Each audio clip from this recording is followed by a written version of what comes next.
मेरे प्रिय मित्रों, नमस्कार। फ्रेंड्स, आज मैं आप सबसे अपने इस लेक्चर में सांसद महुआ मोइत्रा का जो मामला रहा है उस पर बातें करने जा रहा हूं और डेफिनेटली मेरे बातों का जो कोण होगा, जो एंगल होगा, वो सिविल सर्विस परीक्षा की दृष्टि से होगा। तो आइए सबसे पहले इस मामले को समझ लेते हैं। महुआ मोइत्रा तृणमूल कांग्रेस की पश्चिम बंगाल से सांसद रही हैं। तो इन पर एक आरोप लगा और आरोप यह लगा कि इन्होंने संसद में प्रश्न पूछने के बदले एक जो व्यापारी हैं उनसे पैसे लिए हैं। व्यापारी का जो नाम है वो है दर्शन हीरानंदानी, जो दुबई में रहते हैं और दरअसल इन्हें गौतम अदानी जी का प्रतिस्पर्धी माना जाता है, उनके कॉम्पिटिटर माने जाते हैं। उन पर यह आरोप लगा। तो जब इन पर यह आरोप लगा तो इस आरोप की जांच एक समिति को सौंप दी गई, जो लोकसभा की ही समिति है, एथिक्स कमेटी, आचरण समिति। उस समिति को इस आरोप के जांच के लिए कहा गया। समिति ने इसकी जांच की और जांच करने के बाद उन्हें इस आरोप का दोषी पाया गया। ठीक है, समिति ने अपनी रिपोर्ट दे दी। वह रिपोर्ट लोकसभा में प्रस्तुत की गई और फिर लोकसभा ने अपने मतदान के द्वारा, जो यूं कह लीजिए कि सर्वसम्मति से हुआ, उनकी सदस्यता को समाप्त करने का फैसला किया और इस तरीके से महुआ मोइत्रा जी की संसद सदस्यता, यानी कि लोकसभा की सदस्यता यहां कहना चाहिए, समाप्त कर दी गई। फ्रेंड्स, यह घटना है, यानी कि यह मामला है। अब आइए हम इस पर इस दृष्टि से विचार करते हैं कि सिविल सर्विस परीक्षा के लिए क्या महत्वपूर्ण है, क्या महत्वपूर्ण नहीं है। पहली बात कि बहुत आपके दिमाग में स्पष्ट होनी चाहिए कि यह मामला क्या था, क्यों हुआ। इस तरह का कोई प्रश्न न तो प्री में पूछा जाना है और न मेंस में पूछा जाना है। दूसरी बात कि जब आप इस विषय पर, यानी कि सांसद महुआ मोइत्रा के मामले पर अखबारों में छपे हुए आर्टिकल या एडिटोरियल कमेंट्स पढ़े होंगे या आपने पढ़ लिए होंगे, तो उसमें आपको जो मुख्य बात जो महसूस आपने की होगी वह इस पर जोर दे रहे हैं कि ये जो किया गया, यानी कि जो सदस्यता समाप्त की गई, यह कितनी सही थी, कितनी गलत थी और क्या क्या किया जाना चाहिए था। उन्हें बोलने का मौका दिया गया, नहीं दिया गया, इस तरह की बातें आप पढ़ रहे होंगे। यानी कि जो समीक्षा का जो एंगल है, मूलतः की बात मैं कर रहा हूं, समग्रतः नहीं, मूलतः वो राजनीतिक दृष्टि से विचार किया जा रहा है। सीधी सी बात है कि जब आप सिविल सर्विस परीक्षा में खासकर इस तरह के मामलों की तैयारी करेंगे तो उसका जो राजनीतिक एंगल होता है उससे आपको अपने आप को अलग कर लेना चाहिए। उसका आपके लिए ज्यादा महत्व नहीं रह जाता। फिर सवाल उठता है कि महत्व किसका है। अब मैं इसी पर आ रहा हूं। पूरे के पूरे मामले में जो एक सबसे संवेदनशील जो बिंदु मिला है वो ये है कि सांसद महुआ मोइत्रा ने अपना जो लॉगिन का जो पासवर्ड है वह बकायदे बिजनेसमैन दर्शन हीरानंदानी को दे रखा था और यह प्रूफ भी हुआ कि उन्होंने अपना लॉगिन का पासवर्ड उनको दे दिया था। लॉगिन का पासवर्ड देने का क्या मतलब है, यह आप मुझसे भी ज्यादा अच्छे तरीके से जानते हैं। इसे राष्ट्रीय सुरक्षा से जोड़कर देखने की कोशिश कीजिए। यानी कि हमारे देश की एक ऐसी सांसद जो लोकसभा में बैठती हैं, उनकी पूरी की पूरी वेबसाइट को, उनके पूरे के पूरे बातचीत को जो मेल के जरिए वो करती हैं, एक ऐसा कारोबारी देख रहा है जो दुबई में बैठा हुआ है। डेफिनेटली वो हमारे देश के संसद की एक सदस्य हैं।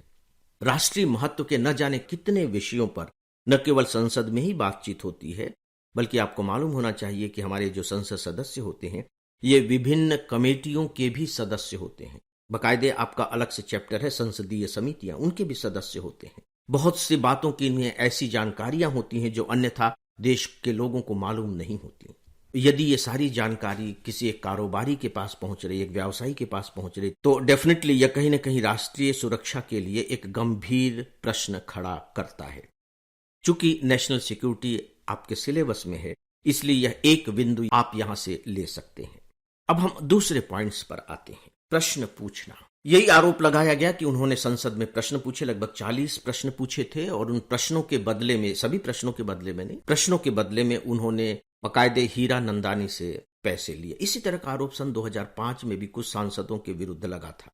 तो दोस्तों, अब जो प्रश्न पूछे जाते हैं मैं उन पर थोड़ी सी बहुत ही व्यावहारिक स्तर की बातें आप सबसे करने जा रहा हूं। और ये बात इसलिए कह रहा हूं क्योंकि जब मैं राष्ट्रपति शंकर दयाल शर्मा जी के साथ और फिर उपराष्ट्रपति तब भी उनके साथ रहा हूं, तो मुझे संसदीय कार्य प्रणाली की थोड़ी सी जानकारी है, इसलिए मैं आपसे इसके बारे में कुछ शेयर करने जा रहा हूं, क्योंकि यदि आप इसके व्यवहारिक पक्ष को समझ लेंगे तो निश्चित तौर पर इससे संबंधित कोई भी प्रश्न यदि पूछा जाता है तो आप उसे हल करने की स्थिति में होंगे, फिर चाहे वह प्रश्न प्री में पूछा जाए या फिर मेंस में पूछा जाए।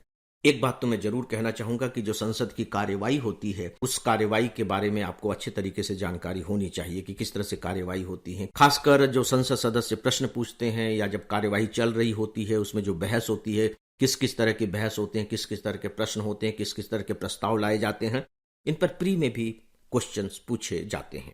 तब इन्हीं पर मैं थोड़ी सी बातें आप सबसे करने जा रहा हूं।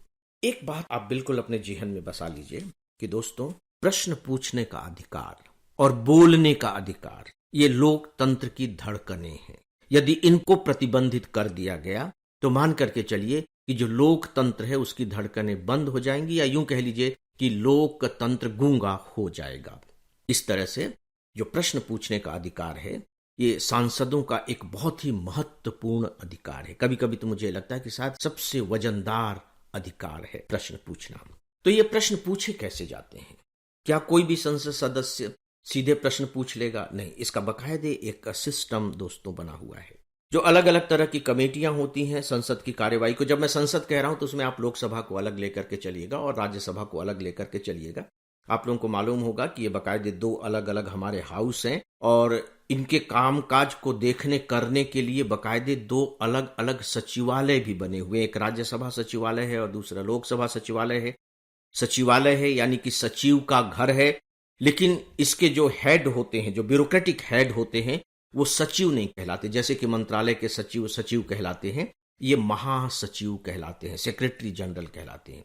सेक्रेटरी जनरल लोकसभा और सेक्रेटरी जनरल राज्यसभा। सीधी सी बात है कि जो लोकसभा का सचिवालय है उसके जो प्रमुख हैं, जो राजनीतिक प्रमुख आप कह लीजिए, वो हमारे स्पीकर होते हैं, और जो राज्यसभा सचिवालय है उसके जो हेड होते हैं वे सभापति राज्यसभा, जो उपराष्ट्रपति होते हैं वे होते हैं, है ना। इनका पूरा स्टाफ होता है और वो स्टाफ इनके सारे कामकाज को देखता है। तो दोस्तों, एक बिजनेस कमेटी होती है। बिजनेस कमेटी का मतलब है कि वो लोकसभा की सारी कार्यवाहियों को करेगी। तो जब कोई सदस्य प्रश्न पूछना चाहता है तो बकायदे वह अपना प्रश्न लिखकर इस बिजनेस कमेटी को भेजता है, और इस बिजनेस कमेटी में अलग अलग पार्टियों के सदस्य होते हैं और वे बकायदे दिए गए प्रश्नों को पढ़ते हैं और फिर निर्धारित करते हैं कि किन किन प्रश्नों को एडमिट किया जाए, यानी कि इस बात की अनुमति दी जाए कि आप यह प्रश्न पूछ सकते हैं। और जब निर्धारित हो जाता है तो उस सदस्य को यह बता दिया जाता है कि आपके प्रश्न का उत्तर इस डेट को इस समय पर दिया जाएगा, और जो मंत्री या जिस मंत्रालय से संबंधित यह प्रश्न है उन मंत्री को बता दिया जाता है कि भाई इस सदस्य ने ये प्रश्न आपसे पूछा है और इसके लिए ये डेट और समय निर्धारित कर दिया गया है, तो प्लीज आप इस दिन आकर के इसका उत्तर दीजिए। इस तरीके से होता है, ऐसा नहीं कि आप कभी भी प्रश्न पूछ ले। पहली बात, जो प्रश्न पूछे जाते हैं वो 3 तरह के होते हैं। इसको लेकर के प्री में 1 साल प्रश्न पूछा भी गया है। एक है स्टार्ड क्वेश्चन, कहते तारांकित प्रश्न। तारांकित प्रश्न सबसे महत्वपूर्ण प्रश्न होते हैं। तारांकित है ना, स्टार्ड क्वेश्चन है, आप समझ लीजिए। तो दोस्तों, वो ऐसे प्रश्न होते हैं कि जिनका उत्तर जो मिनिस्टर होते हैं वो मौखिक रूप में देते हैं, बोलकर देते हैं संसद के अंदर।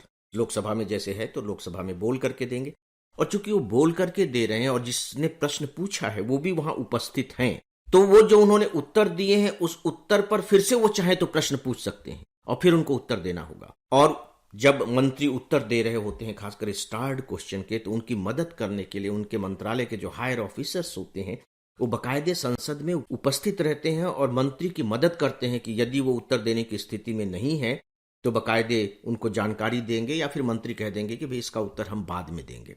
तो तारांकित प्रश्न। दूसरे होते अनस्टार्ड क्वेश्चन, अतारांकित प्रश्न। अतारांकित प्रश्नों के जो उत्तर होते हैं वो लिखित रूप से संसद सदस्य के पास भेज दिए जाते हैं, डिस्ट्रीब्यूट भी कर दिया जाता है, उनके पास भेज दिया जाता है। उस पर आप प्रश्न नहीं पूछ सकते। तीसरी तरह के जो प्रश्न होते हैं वो होते हैं अल्प सूचना के प्रश्न, यानी कि जो बहुत ही कम इंफॉर्मेशन के जरिए पूछे जा रहे हैं। उसके लिए आपको यह कह लीजिए कि 10 दिन से कम समय के पहले, कम से कम यानी कि कम से कम 10 दिन के पहले बिजनेस कमेटी से रिक्वेस्ट करनी पड़ेगी कि मैं ये प्रश्न पूछना चाह रहा हूं, और अगर बिजनेस कमेटी सही समझती है तो वह आपको अनुमति दे देगी कि ठीक है, चलिए आप ये प्रश्न इस डेट को इस समय पर पूछ सकते हैं। और आपको मालूम है कि जो हाउस होता है उसका जो संचालन है, अगर हम लोकसभा के संदर्भ में बात करें तो वो स्पीकर और डिप्टी स्पीकर फिर होते हैं। जब स्पीकर नहीं होते हैं तो डिप्टी स्पीकर सभा का संचालन करते हैं, और जो सभा किस तरीके से काम करेगी इसके बारे में निर्णय लेने का पूरा अधिकार स्पीकर के पास होता है। तो मैंने सोचा कि सांसद महुआ मोइत्रा का जो मामला है उसको आधार बनाकर मैं प्रश्न पूछने की जो प्रणाली है उससे आपको अवगत करा सकूं। इससे लोकतंत्र को भी एक नई दृष्टि से देखने की समझ आपके अंदर पैदा होगी, और मैं आपको विश्वास दिलाता हूं कि ऐसा होगा। तो दोस्तों, आज के विषय के बारे में बस इतना ही, और इसी के साथ ही दोस्तों आज के इस डेली ऑडियो लेक्चर को अब यहीं समाप्त करता हूं। नमस्कार।